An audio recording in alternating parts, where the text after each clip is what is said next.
3D animation की मदद से आज एक नेक्स्ट लेवल सिक्योरिटी कंपैरिजन करेंगे Indian prime minister Narendra Modi और अमेरिकन प्रेसिडेंट जो बाइडेन के बीच। देखो, ये 12.5 करोड़ रुपए की मर्सिडीज मेबैक S650 गार्ड है। ये वो गाड़ी है जो मोदी जी यूज करते हैं और इसके सामने खड़ी है ये रिपोर्टेडली दुनिया की सबसे सेफ कार कैडिलैक 1। ये वो कार है जो American president Joe Biden use करते हैं और इसी कार को द बीस्ट बोला जाता है। गजब बात यह है कि इन दोनों ही गाड़ियों की टेस्टिंग करने के लिए हमने बुलाया है पाकिस्तान के farmer prime minister Imran Khan को और नॉर्थ कोरिया के supreme leader Kim Jong Un को। इस वीडियो का सबसे ज्यादा इंटरेस्टिंग पार्ट ये है कि इन दोनों ही गाड़ियों की औकात पता करने के लिए यहाँ 3 वेपन्स चुने हैं, sniper rifle, RPG rocket launcher और तीसरी है ये लैंडमाइन। सिर्फ 5 मिनट में आज एक एक करके इन कार्स पर अटैक करके हम ये तो देखेंगे ही कि ये दोनों कंट्री लीडर्स कितने सेफ हैं। उसके अलावा हम मोदी जी और जो बाइडेन के एरोप्लेन्स का भी कंपैरिजन करेंगे और ये भी देखेंगे कि जब ये लोग पब्लिक में या रैलीज में जाते हैं तो उस समय किसकी कितनी खतरनाक सिक्योरिटी रहती है। बीस्ट मतलब बहुत ही पावरफुल कार है, वो पूरा सील्ड है, हर्मेटिकली सील्ड है।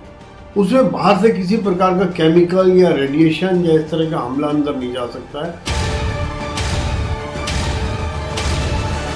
लेकिन हर बार की तरह शुरू से शुरू करते हैं। सबसे पहले किम जोंग उन ने अपना टारगेट सेट किया और स्नाइपर राइफल का यूज करके अमेरिकन प्रेसिडेंट की गाड़ी पर गोली दाग दी। अभी तक फुल ऑन सस्पेंस बना हुआ है कि ये गोली द बीस्ट के कांच को तोड़कर अंदर जा पाएगी या नहीं। जैसे ही गोली ग्लास में लगी वैसे ही ग्लास के छोटे छोटे टुकड़े बाहर बिखर जाएंगे और ग्लास पर थोड़े क्रैक्स आ जाएंगे। द बीस्ट का ये ग्लास इतना ज्यादा मजबूत है कि गोली का कुछ ऐसा हाल हो जाएगा और वो नीचे गिरी पड़ी मिलेगी। अंदर बैठे हुए जो बाइडेन जो मजे से अपनी किताब पढ़ रहे थे, उनको कार डोर पर गोली लगने की हल्की सी आवाज अंदर आएगी। वो किम जोंग उनकी तरफ देखकर मुस्कुराएंगे और वापस अपनी किताब पढ़ने लग जाएंगे। अमेरिकन प्रेसिडेंट का ये मिजाज देखकर गुस्से में किम जोंग उन 6-7 गोलियां और चला देता है, लेकिन फिर से बाइडेन को कुछ नहीं होता। बाइडेन मुस्कुराते हुए कुछ इस तरीके से कांच पर हाथ फेरते हैं और फिर अपनी किताब पढ़ने लग जाते हैं। गुस्से में लाल किम जोंग उन अब RPG लॉन्चर उठाकर द बीस्ट की ओर सीधा फायर कर देता है। फिर से फुल ऑन सस्पेंस बना हुआ है कि द बीस्ट इस बार हवा में उड़ जाएगी या उसे कुछ भी नहीं होगा। और फाइनली आप खुद देख पा रहे हो कि RPG लॉन्चर भी ज्यादा से ज्यादा बस इतना सा ही इंपैक्ट जो बाइडेन की गाड़ी पर कर पाया है। लास्ट में परेशान होकर किम जोंग उन सोचता है और गुस्से में बॉर्डर मूवी का सुनील शेट्टी बनके एंटी टैंक माइन लेकर बाइडेन के रास्ते में लगाने के लिए चल देता है। किम जोंग उनकी तरफ से लैंडमाइन एकदम रेडी है और सामने से द बीस्ट आ रही है। जैसे ही द बीस्ट का टायर एंटी टैंक माइन पर चढ़ा वैसे ही माइन तो ब्लास्ट हो जाएगी, लेकिन चौंकाने वाली बात यह है कि द बीस्ट पर फिर से ना के बराबर ही असर होगा। ध्यान से देखो कि गाड़ी पर बस हल्का सा बम्प इम्पैक्ट हुआ है, बाकी सब कुछ वैसा का वैसा ही है। अब 2 मिनट के लिए किम जोंग उनको साइड करके बस ये समझ लो कि इतने खतरनाक हमले होने के बाद भी इस गाड़ी में बैठे कंट्री लीडर्स को इसलिए कुछ नहीं हुआ क्योंकि ये 8 इंच मोटा शेल इस पूरी गाड़ी को बुलेट प्रूफ बनाकर रखता है। अगर इस द बीस्ट का एक डोर अलग करके दिखाऊं तो इन 8 इंच से भी ज्यादा थिक डोर्स में इंस्टॉल्ड हैं ये आर्मर्ड प्लेट्स। ये plates dual hardness steel, aluminium, titanium और सिरेमिक जैसे मटेरियल से बनी है जो रॉकेट लॉन्चर्स तक से भी इस गाड़ी को बचा के रखती हैं। एडिशनली एंटी टैंक माइन से बचने के लिए इस गाड़ी के नीचे ऐसी बॉम्ब प्रोटेक्शन स्टील प्लेट भी होती है, चाहे लैंड माइंस का अटैक हो या बायो वेपन से किए गए अटैक्स, ये कार ऑटोमेटिकली सील्ड हो जाती है और कार के बूट में इंस्टॉल्ड इस ऑक्सीजन सिलेंडर से अंदर बैठे लोगों को ऑक्सीजन की सप्लाई होती रहती है। साथ में इस एडवांस फायर फाइटिंग सिस्टम से ब्लास्ट से लगी हुई आग भी ऑटोमेटिकली ही बुझ जाएगी। अमेरिकन प्रेसिडेंट जो बाइडेन की द बीस्ट तो एक्सट्रीमली सेफ कार है, ये हमने देख लिया, लेकिन मोदी जी को लेकर सवाल अभी भी वहीं की वहीं है।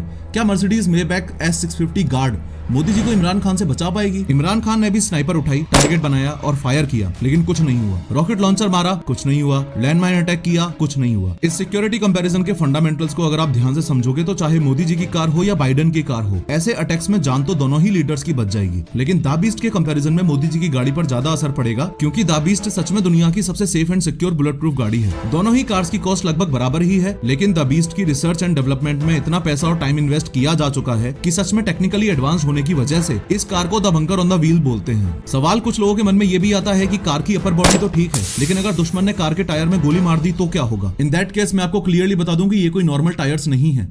इन टायर्स में इंस्टॉल्ड है रन फ्लैट टायर टेक्नोलॉजी, यानी कि टायर की रिम पर लगी हुई है मेटल रिंग। इस टायर को पंक्चर होने के बावजूद भी 80 किलोमीटर पर आवर की स्पीड से गाड़ी को 50 से 70 किलोमीटर तक जाने में हेल्प कर देगी। अगर अपने देश की बात करें तो प्राइम मिनिस्टर्स और प्रेसिडेंट्स को बुलेट प्रूफ गाड़ी प्रोवाइड करवाने का चलन कोई ज्यादा पुराना नहीं है। 2001 पार्लियामेंट अटैक से पहले तक अटल बिहारी वाजपेयी जी एम्बेसडर में घुमा करते थे। Former prime minister Shrimati Indira Gandhi ji की जब उन्हीं के बॉडीगार्ड्स ने गोली मारकर हत्या कर दी, उसके कुछ साल बाद ही स्पेशल प्रोटेक्शन ग्रुप SPG बना। SPG कमांडोज के ग्रुप में 3000 प्रोफेशनल्स होते हैं और उनका सिर्फ और सिर्फ एक काम रहता है, कैसे भी करके इंडियन प्राइम मिनिस्टर को जिंदा रखना। अगर इस वीडियो का सेकंड पार्ट चाहिए तो कमेंट करके जरूर बताना, क्योंकि दोनों की एयर सिक्योरिटी और मोदी जी के SPGs वर्सेस जो बाइडेन के सीक्रेट सर्विसेज का कंपैरिजन बहुत ही नेक्स्ट लेवल का है। खैर, T सीरीज के मालिक गुलशन कुमार की हत्या डॉन दाऊद इब्राहिम ने बहुत दर्दनाक तरीके से की थी। इस वीडियो पर क्लिक करके पूरे इंसिडेंट को 3D में देखो।